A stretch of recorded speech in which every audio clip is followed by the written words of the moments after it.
Last night, social media and news stations erupted with the news that George Zimmerman had been found not guilty in the death of Trayvon Martin.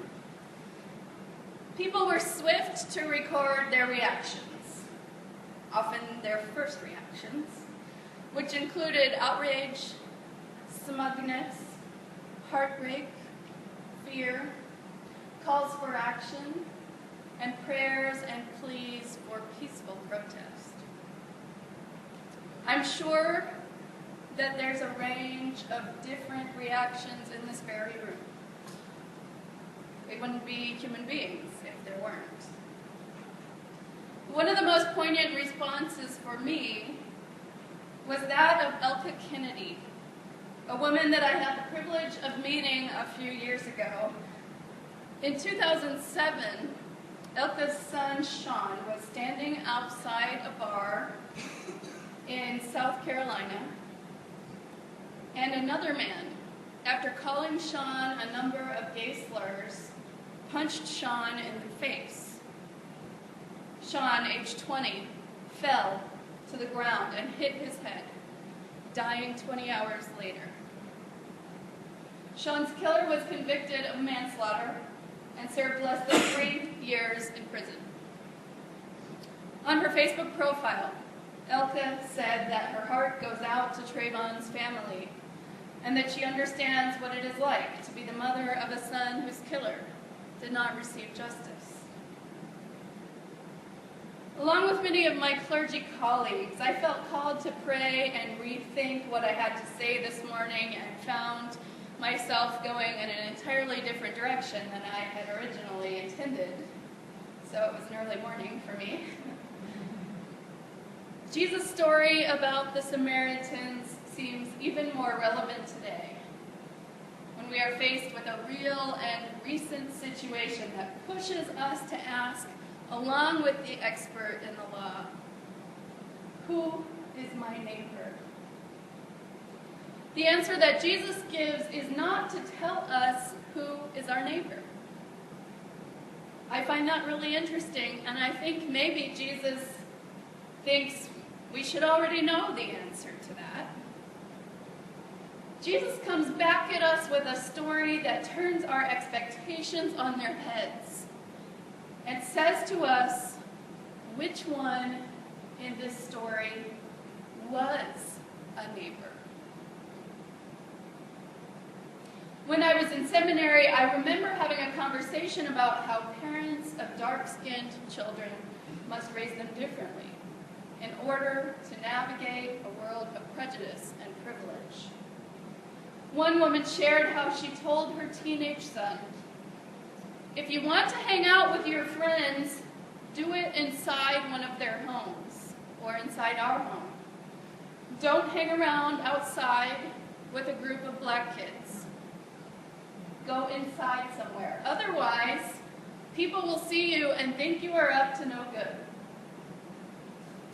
Another mother said, "I told my son that if a police officer is approaching him, even if he has done nothing wrong, do not turn and run away, because the officer will then assume that you have something to hide." And I remember telling a teenage boy who is mixed race that I know he thinks marijuana is no big deal. Many teenagers have the same thoughts. And even that I myself think the laws against it are excessive, but I said, you have dark skin, and therefore you are at higher risk for stiffer prosecution. When my dad was a substance abuse therapist in Houston, Texas, he told me about some clients of his who had been arrested for drug possession, and as their therapist, he was often called upon to testify in court on their behalf. In the same court, with the same judge, 2 men were charged with the same crime of drug possession.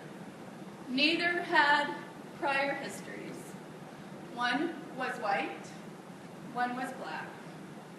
The white man received community service, and the black man went to jail.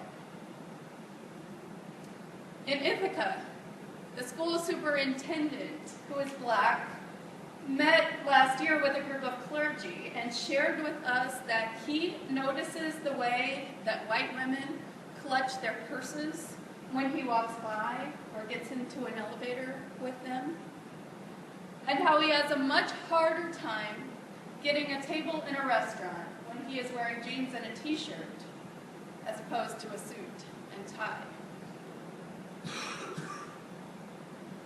We all have stories that we can tell. If you don't know a story like these, then I think you're not paying attention. There was a traveler going down from Jerusalem to Jericho who fell prey to robbers. There was a black child going to the store to buy some Skittles. But surely that child must have brought it on himself. He looked suspicious. He was wearing a hoodie, and he'd been known to do drugs and was disrespectful to adults. I dare say that none of us, when we were teenagers, were ever disrespectful to adults, right? And surely that traveler brought it upon himself. He shouldn't have been traveling alone on that road. He knew it was dangerous. He shouldn't have had money sticking out of his back pocket.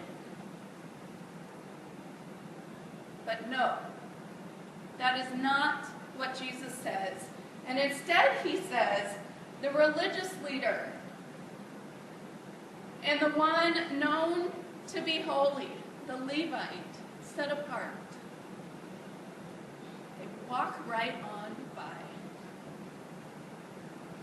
It is the Samaritan, the least expected one, the one who previously had turned away Jesus' followers. It's the Samaritan who stopped and showed what it means to love your neighbor as yourself. Last night I saw this posted by several people, and I don't know where it started, but it expresses the hope for a more neighborly world. What if that night George Zimmerman had stopped and offered Trayvon Martin a ride home in the rain?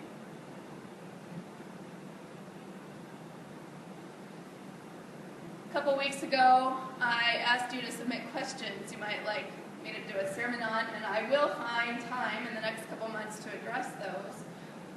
And one of them was this: is there a hell? I will address that more fully soon, but for now, I will say I don't really believe in hell, at least not as it is popularly and traditionally understood. I think we often create hells for ourselves and for others, and we choose to keep ourselves separate from one another and shut ourselves off from the truth that we are all neighbors. I also believe that God is a God of second chances, of seventh and of 70 times seventh chances. That God always offers hope for rebirth and renewal. That if God can raise Jesus from the dead, then we too can all be raised to new life. No matter what we've done or not done. And I believe, with all of my being, that there will come a day when those who walk in pride parades and those who commit hate crimes against gay people will break bread together and celebrate the love that makes all things new. And I believe that someday George Zimmerman will kneel at the feet of Trayvon Martin and watch them.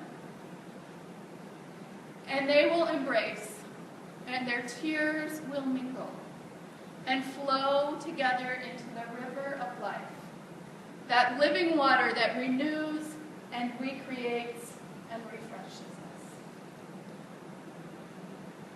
That is the good news of the gospel of Jesus Christ, the good news of the God that I stand here witnessing to.